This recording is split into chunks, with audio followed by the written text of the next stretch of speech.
Enfim, confirmado, Vasco da Gama e Fluminense já tem local definido. Estádio Newton Santos nesse próximo dia 16, às 4 horas da tarde. Mas calma, torcedor vascaíno, não é porque essa partida não será realizada em São Januário que temos um problema pela frente, muito pelo contrário.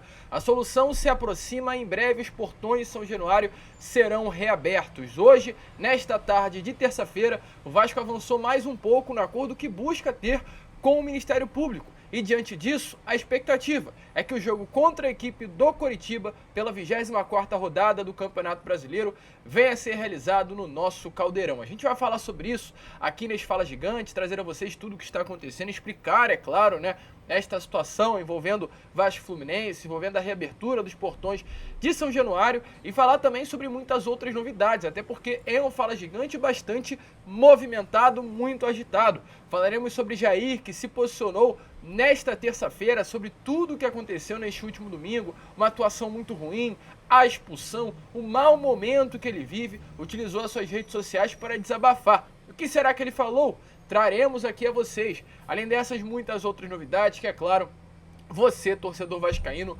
não pode perder. Porém, antes de começar esse vídeo, antes de deixar você aí muito bem informado sobre o nosso Cruz Maltino, como sempre fazemos aqui no nosso canal, eu faço questão de dar as boas-vindas a todos vocês que estão chegando aqui, pela primeira vez. Para quem ainda não me conhece, eu sou o Lucas e você está no canal do Gigante Vasco, o canal do torcedor vascaíno. E olha, Vascão, é o seguinte, a gente está na meta, no objetivo, de chegar à marca dos 110 mil inscritos. E nesse momento falta poucas pessoas. E muita gente está chegando no nosso canal, muitas pessoas mesmo. E eu tenho certeza que você é uma dessas, que chega ao nosso canal, mas ainda não se inscreveu. E olha, é muito fácil você se inscrever, é só vir aqui embaixo, apertando essa palavrinha inscrever. Se você não paga, você não precisa cadastrar em lugar nenhum, você não tem nenhum trabalho, é só apertar. E você, a partir disso, será um inscrito no nosso canal e fará parte da nossa família. Então não saia desse vídeo sem se inscrever, sem ajudar o nosso crescimento. Se inscreva, deixe seu like também aqui no nosso canal, o seu like é fundamental para a divulgação do nosso conteúdo. O nosso conteúdo só é divulgado a partir do seu like, do seu joinha, do seu gostei. Então ajude aí o nosso crescimento e, é claro, deixe aí nos comentários sobre o que você achou dessa mudança de mando, O Vasco sai de São Januário, sai do Maracanã e atuará contra o Fluminense no estádio Newton Santos. Tranquilo, rapaziada? Mas vambora, Vambora, sem muita enrolação, falar logo de Vasco da Gama. Eu quero começar aqui falando sobre a situação envolvendo, neste momento, o clássico contra a equipe do Fluminense nesse próximo dia 16. Nessa parte da tarde de hoje, o próprio Vasco da Gama confirmou essa alteração. Uma alteração que, inclusive, teve a ajuda da Confederação Brasileira do Futebol, a CBF. A CBF teve que ir conversar junto ao Botafogo para tentar resolver o quanto antes essa situação envolvendo a alteração do local. O jogo que inicialmente poderia vir a ser marcado em Volta Redonda, no estádio Raulino de Oliveira, conseguiu ter a alteração para o estádio Newton Santos. E o Vasco, nessa parte da tarde de hoje, justificou essa alteração. Deixou bem claro que o local ideal para essa partida seria ou em São Januário ou no Maracanã. O motivo para que o Vasco não possa atuar em São Januário, a grande maioria da torcida vascaína já sabe. Infelizmente, os portões de São Januário estão nesse momento fechados.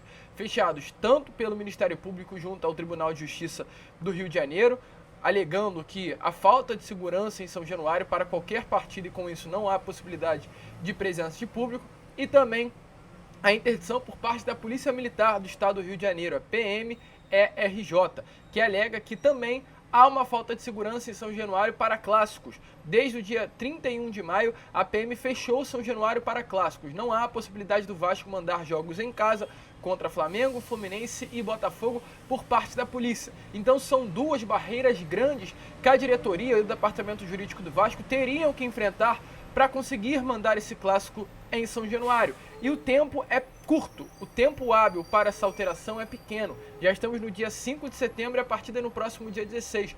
11 dias para resolver duas situações muito complexas. Então, com isso, o Vasco foi procurar um novo mando. O Maracanã está fechado. Dupla Fla-Flu, o consórcio fechou o Maracanã há alguns dias atrás, se eu não me engano, a partir do dia 30, após o jogo entre Flamengo e Internacional no Maracanã, alegando uma recuperação do gramado. Para quem acompanha o Vasco da Gama, sabe muito bem que esse motivo não é real. Flamengo e Fluminense fecharam o Maracanã para que o Vasco não atue contra o Fluminense no Maracanã no próximo dia, que é 16 de setembro nesse clássico contra o Fluminense. Não havia nenhuma necessidade de fechar o Maracanã, torcedor, até porque teremos a data FIFA, nesse momento já estamos inclusive na data FIFA, onde o futebol brasileiro ficará 2 semanas parado. O Maracanã em si já ficaria fechado por conta própria 2 semanas. Não teria necessidade do consórcio fechar o Maracanã.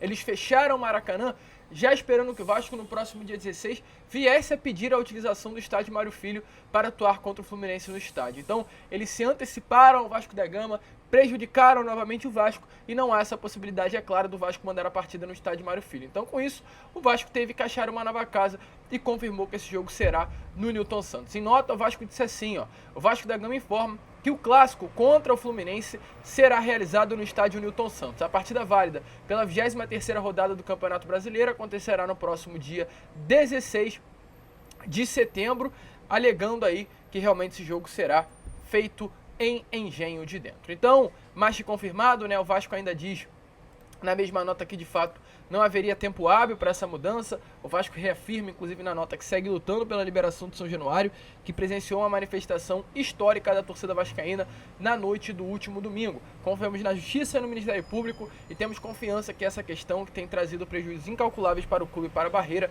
será resolvida em breve. O Vasco ainda destaca, como é importante trazer, que o prazo estabelecido pela CBF para a mudança de partida para outro estádio já havia sido esgotado, ou seja, não haveria possibilidade de levar o jogo para Manaus, Cariacica ou qualquer outra praça, e ainda deixa bem claro também, através da mesma nota, que o prazo para a mudança dentro do Rio de Janeiro era hoje, o que não daria tempo para o Vasco levar essa partida para São Januário e ter que, de fato, confirmar um local para esse clássico até esse dia 5 de setembro. 90% dos ingressos destinados ao torcedor vascaíno e 10% dos ingressos destinados ao torcedor do Fluminense.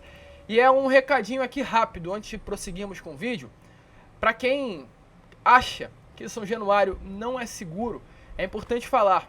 O estádio Newton Santos, para quem é do Rio de Janeiro, sabe muito bem que é uma das praças mais inseguras, do futebol carioca. O Engenhão é um lugar muito mais longe do centro. São Cristóvão, querendo ou não, está perto da zona sul do Rio de Janeiro, está perto do centro da cidade. O Engenhão, o estádio Newton Santos, é um lugar muito mais distante do centro da cidade do Rio de Janeiro. É um local que, para mim, há muito mais risco de violência, muito mais risco de confusão, até pela vias de acesso. O estádio de São Januário é um local onde dá para ir seguramente de carro, pegando a Avenida Brasil, saindo de São Cristóvão, saindo do centro da cidade do Rio de Janeiro, dá para ir tranquilo. Diferente do Engenhão, que para ir de carro é muito ruim, é muito longe de grande maioria dos lugares aqui do centro da cidade, da zona sul do Rio de Janeiro, e principalmente é um local em que tem o seu acesso mais facilitado através de trem. E para quem é do Rio de Janeiro sabe muito bem que também no trem é onde ocorrem os maiores confrontos entre torcidas organizadas. Então, a segurança do Rio de Janeiro, o Ministério Público, o Tribunal de Justiça do Rio de Janeiro, que alega tanto que a utilização de São Januário fará com que o Estado do Rio de Janeiro, os torcedores, sofram com uma má segurança, eles levam um jogo onde muito provavelmente a segurança é até menor do que se fosse em São Januário esse clássico contra o Fluminense. Então a única coisa que eu tenho a falar à PM, ao Ministério Público, ao Tribunal de Justiça do Rio de Janeiro é parabéns. Vocês estão piorando cada vez mais o espetáculo por levar o clássico ao Newton Santos e não a São Januário ou ao Maracanã, e também por acabar, na minha opinião, deixando ou fazendo com que tenha mais violência nesse jogo do que deveria ter.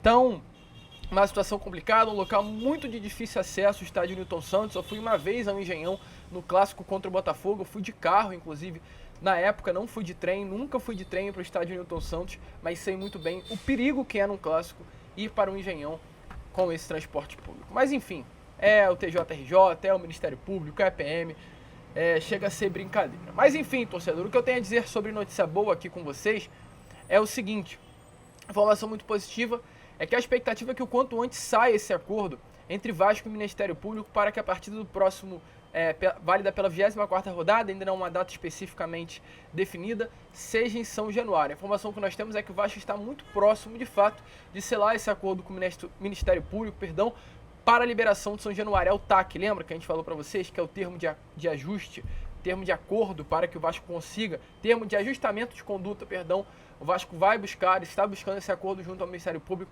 para a liberação de Januário. O Vasco já está muito avançado nas tratativas com o MP para conseguir essa liberação. Internamente, nesse momento, o Vasco entende sim que se tudo ocorrer como vem sendo esperado, já vai conseguir mandar a partida contra o Coritiba na colina histórica diante do seu torcedor. Inclusive, o jornalista Lucas Pedrosa, agora há pouco, colocou uma informação muito importante, que em conversa com uma fonte ligada à diretoria do Vasco da Gama, ele conseguiu entender os movimentos que o Vasco da Gama nesse momento está fazendo junto aos órgãos públicos. E foi o seguinte falado ao jornalista Lucas Pedrosa, e a gente traz aqui as aspas, ó.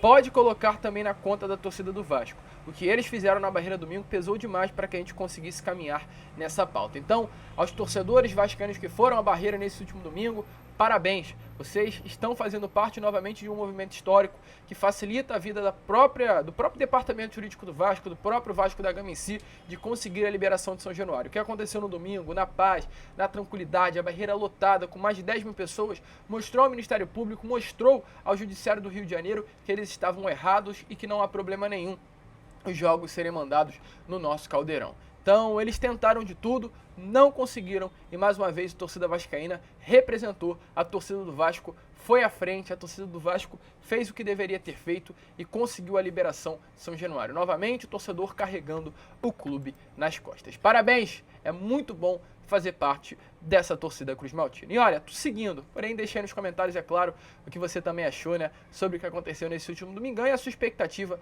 para a reabertura de São Januário. O que temos a falar agora, torcedor? Quero falar aqui com vocês sobre Jair vascaíno.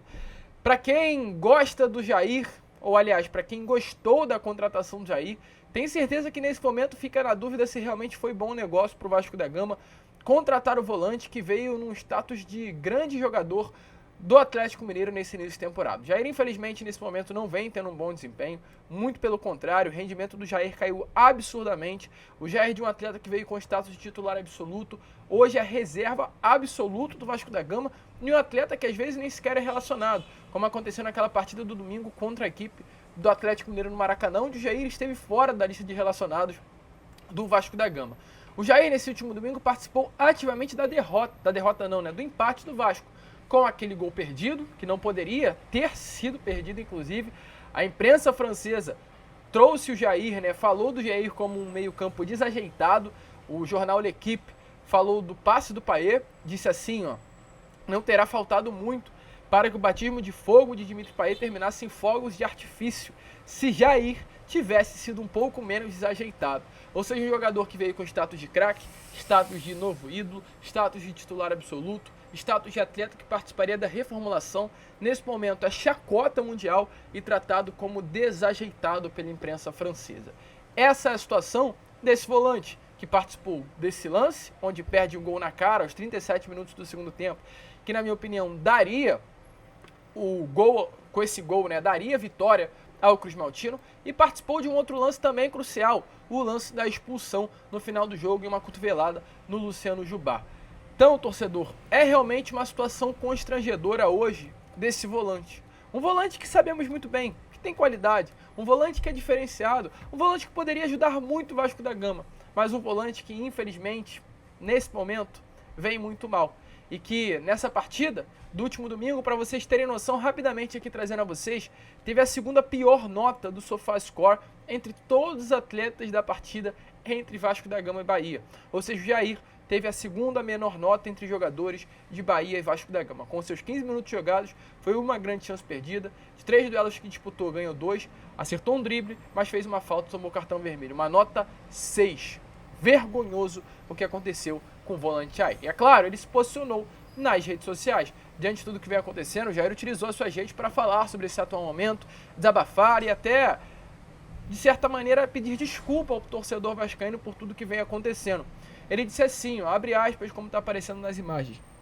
Quando escolhi vir para o Vasco, sabia dos desafios e da força da camisa, da pressão que seria lutar esta temporada para recolocar o clube onde ele merece estar, brigando por títulos entre os maiores do país. Nossa realidade é complicada e a única coisa que eu quero é contribuir com muito trabalho para o Vasco permanecer na primeira divisão. Estou realmente chateado com a expulsão do último jogo, que foi algo atípico na minha carreira, pois sempre trabalhei com respeito dentro e fora de campo. Quero deixar claro que nunca vai faltar profissionalismo e dedicação com a instituição Vasco da Gama. Meu único desejo é vencer e fazer história no clube. Obrigado a todos! Então o Jair agradecendo aí realmente ao torcedor, àqueles que ainda acreditam na volta por cima, na reviravolta de Jair com a camisa Cruz Maltina. Ele fala: obrigado a todos que seguem nos apoiando, o Vasco precisa de vocês. Você, torcedor vascaíno, acredita que Jair conseguirá dar a volta por cima? Coloque, é claro, a sua opinião aí nos comentários. E olha, torcedor, se o Jair tá mal, e ele que veio contratado como uma grande contratação, um nome de peso, um grande reforço, temos um jogador que veio como refúgio, está indo muito bem. Ou seja, os dois lados da moeda, né? Um atleta que foi contratado por milhões, uma grande contratação, um grande investimento do Vasco, vindo com um status gigantesco, que foi o Jair, e que está mal desempenhando. E um jogador que veio como refúgio, de graça, veio com críticas do torcedor vascaíno, nesse momento desempenha muito bem, que é o Maicon. E o Maicon, novamente, nesse último domingo, contra o Bahia, fez uma grande partida. O Maicon salvou o Vasco em 2 lances de gol do Bahia, gols claros. Um dentro da pequena área e um carrinho que ele interceptou o chute do Everaldo, que provavelmente iria dentro do gol também. Ou seja, o Maicon foi um dos melhores atletas na partida desse último domingo. O Maicon, o mesmo Maicon que o Ramon Dias, quando chegou ao Vasco, ficou espantado negativamente com o jogador. O mesmo Maicon que na sua estreia contra o Cruzeiro parecia um tanque em São Januário de tão pesado. O Maicon que hoje desempenha muito bem, é titular do sistema defensivo do Vasco da Gama, na ausência do Medel ou do Léo. É surpreendente. Foi titular contra o Palmeiras por causa da ausência do Zé Gabriel. Medel foi para a primeira volância e o Maicon foi o titular. Aliás, na ausência do Léo, né? O Medel caiu para a esquerda, o Maicon foi titular na direita. Com a ausência do Zé Gabriel, o Maicon ganhou a titularidade nesse último domingo contra o Bahia. Pelo lado direito da zaga, o Léo foi para o lado esquerdo e o Medel ganha a posição de primeiro volante. E será titular novamente contra o Fluminense, já que o Medel foi suspenso. O Zé Gabriel retorna ao time titular, o Léo ganha a vaga pelo lado esquerdo e o Maicon ganha a vaga pelo lado direito. Então, torcedor vascaíno, o Maicon hoje é titular da equipe há 3 jogos seguidos. Será 3 jogos seguidos após esse clássico contra o Fluminense. E vem jogando muita bola. E é surpreendente. Eu faço questão de dar os números aqui a vocês do zagueiro, do God of the Zaga, como é chamado pelo torcedor vascaíno. Em 90 minutos contra o Bahia, teve 5 cortes, 2 interceptações, 2 desarmes, 1 chute travado, nenhum drible sofrido, 100% de acerto nos dribles que tentou, 81% de acerto no passe, 7 lançamentos certos. Ele deu umas viradas de jogo que me surpreenderam, inclusive, para o Piton lá do outro lado de campo, e 3 duelos ganhos. O Good of Zaga vem jogando muita bola. Surpreendentemente, Maicon hoje é um dos melhores atletas do nosso elenco. Então são 2 lados da moeda. Enquanto o Jair vem muito mal, o Maicon vem surpreendendo positivamente e se torna um dos grandes jogadores e de aspecto liderança, um dos mais líderes desse elenco vascaíno. É, torcedor, são esses 2 lados da moeda. A gente espera que o Jair também em breve surpreenda o torcedor vascaíno positivamente. A gente fica por aqui. Esse foi o Fala Gigante, apenas o segundo vídeo, né, desta terça-feira. Já já estaremos de volta com Boa Noite Gigante, por volta das 7 horas da noite. E contamos muito mesmo com a presença de todos vocês. Vamos que vamos, se inscrevam, compartilhem o nosso canal. Contamos muito com sua ajuda, com seu apoio. E como sempre falamos aqui, saudações vascaínas.